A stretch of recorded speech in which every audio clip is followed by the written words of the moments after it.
जानिए कैसे नारद मुनि ने राजकुमारी दमयंती से विवाह किया था। बहुत ही रोचक कहानी है दोस्तों, आइए सुनते हैं। सुनने से पहले चैनल को सब्सक्राइब और वीडियो को लाइक करना ना भूलें। अब आइए सुने। देव ऋषि नारद भगवान विष्णु के श्रेष्ठ भक्तों में से एक हैं। वे सदा भ्रमण करते रहते हैं और भगवान विष्णु का नाम स्मरण भी करते रहते हैं।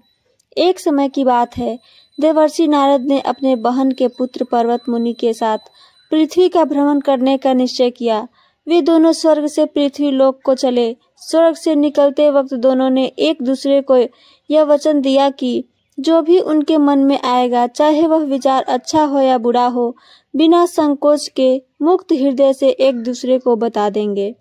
इस तरह निर्णय करके देवर्षि नारद और पर्वत मुनि दोनों ही स्वेच्छा से भूमंडल पर भ्रमण करने लगे। कई महीने घूमने के बाद वर्षा ऋतु का आगमन हुआ। वर्षा ऋतु बहुत ही कष्टदायी होती है और सदा बारिश होने के कारण घूमना फिरना कठिन होता है। इस ऋतु में नदियों का जल अपवित्र हो जाता है और उपयोग करने योग्य नहीं होता। आंधी और तूफान का भय सदा लगा रहता है। इसी कारणवश वर्षा ऋतु में मुनिगण भ्रमण नहीं करते और 4 महीनों तक किसी एक स्थान पर ही टिके रहते हैं। नारद और पर्वत मुनि ने भी वर्षा ऋतु में एक जगह पर रुकने का निर्णय लिया। वे दोनों राजा संजय की नगरी में रुक गए। राजा संजय बहुत ही धर्मात्मा पुरुष थे। उन्होंने नारद मुनि और पर्वत मुनि का आदर पूर्वक सत्कार किया। उन दोनों को अपने भवन में रहने का स्थान दिया। वहां पर उनकी सेवा के लिए अनेक दासियों को नियुक्त किया। राजा संजय की एक बहुत ही सुंदर और गुणवान पुत्री थी। संजय की पुत्री का नाम दमयंती था।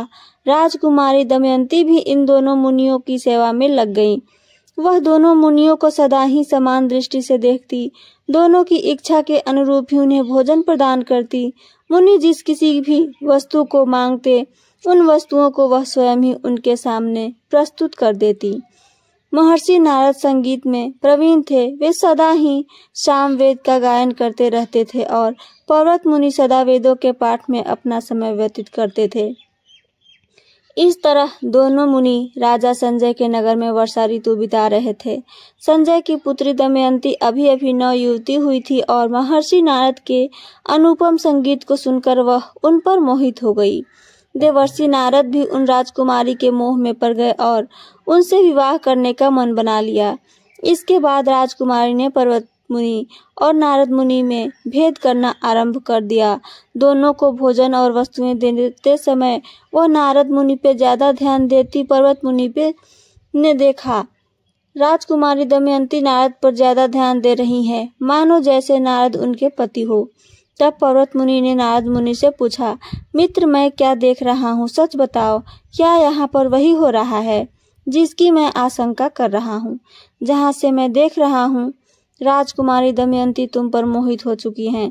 मुझे यह लगता है कि तुम भी उनसे विवाह करने का मन बना चुके हो।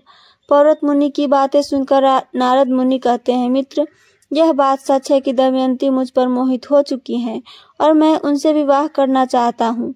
नारद मुनि की बातें सुनकर पर्वत मुनि को क्रोध आ जाता है। वे कहते हैं, स्वर्ग से निकलते वक्त हमने एक दूसरे को यह वचन दिया था कि जो भी भावना हमारे मन में उत्पन्न होगी उसे हम निसंकोच होकर एक दूसरे से अवश्य कह देंगे। तुमने यह बात मुझसे छुपाई है, इसलिए मैं तुम्हें श्राप देता हूँ कि तुम मुख बंदर जैसा बन जाए। पर्वत मुनि के श्राप देते ही नारायण भक्त नारद जी का मुख बंदर जैसा हो गया। उस वक्त नारद को भी क्रोध आया और उन्होंने पर्वत मुनि को श्राप दे दिया। पर्वत मुनि, मैं तुम्हें श्राप देता हूँ कि तुम स्वर्ग जाने का अधिकार खो बैठो। आज के बाद तुम केवल पृथ्वी पर ही भ्रमण करते रहोगे। इसके बाद पर्वत मुनि संजय का महल छोड़कर चले गए। जब राजकुमारी दमयंती नारद मुनि को भोजन कराने आई तब उन्होंने देखा कि नारद मुनि का मुख बंदर जैसा हो गया है। इससे वह बहुत ही दुखी हुई। राजकुमारी दमयंती को दुखी देखकर उसके मोह में पड़े नारद मुनि भी दुखी हो गए।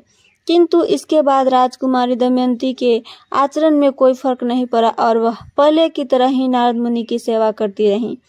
मुनि के प्रति उसका प्रेम पहले की तरह ही था। उसने सोचा, मनुष्य के गुणों से प्रेम करना चाहिए, बल्कि शरीर से नहीं। मनुष्य की पहचान उसके गुणों से ही होती है। रंग रूप केवल कुछ समय तक ही रहता है, किंतु जब मनुष्य के गुण खराब हो जाते हैं तो चाहे वह दिखने में कितना भी सुंदर हो, किसी को भी अच्छा नहीं लगता।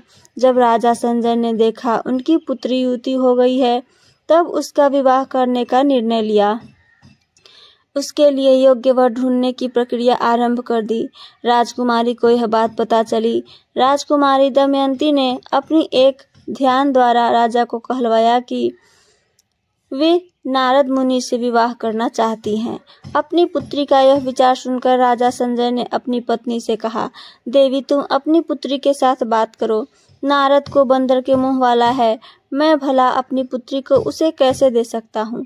तुम उसे समझाओ कि बहुत से भी अच्छे पुरुष उसे मिल जाएंगे। अपनी माता की बात सुनकर राजकुमारी दमयंती ने कहा, माता यह बात सच है कि देवर्षि नारद का मुख बंदर जैसा बन गया है, किंतु पहले उनका मुख अच्छा नहीं था। पर्वत मुनि ने मेरे ही कारण उन्हें श्राप दे दिया था, इसलिए उनका मुख बंदर जैसा हो गया है। इसमें उनकी कोई गलती नहीं है। संगीत में भगवान शिव के समान वह निपुण है, इसलिए इनके जैसा अच्छा पति मुझे कहीं नहीं मिलेगा। मैं नारद मुनि से विवाह करूंगी, उनका मुख चाहे जैसा भी हो। अपनी पुत्री की बातें सुनकर राजा संजय की पत्नी ने सारे बातें अपने पति को सुना दी। अपनी पुत्री को ना मानते हुए देखकर राजा संजय ने भी नारद मुनि से ही दमयंती का विवाह कराने का निर्णय ले लिया। एक शुभ मुहूर्त देखकर राजा संजय ने नारद मुनि और दमयंती का विवाह करा दिया। इसके बाद नारद मुनि राजा के महल में रहने लगे। कुछ दिनों बाद पर्वत मुनि भ्रमण करते हुए नारद मुनि का हालचाल पूछने के लिए फिर से राजा संजय के महल में आए।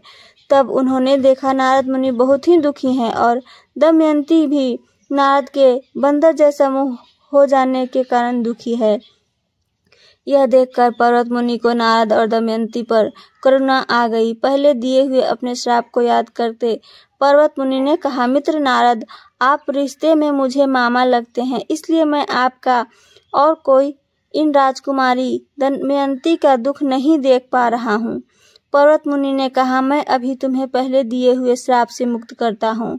इसके बाद नारद मुनि का मुख पहले जैसा ही सुंदर हो गया, जिसे देखकर दमयंती और नारद दोनों ही प्रसन्न हुए।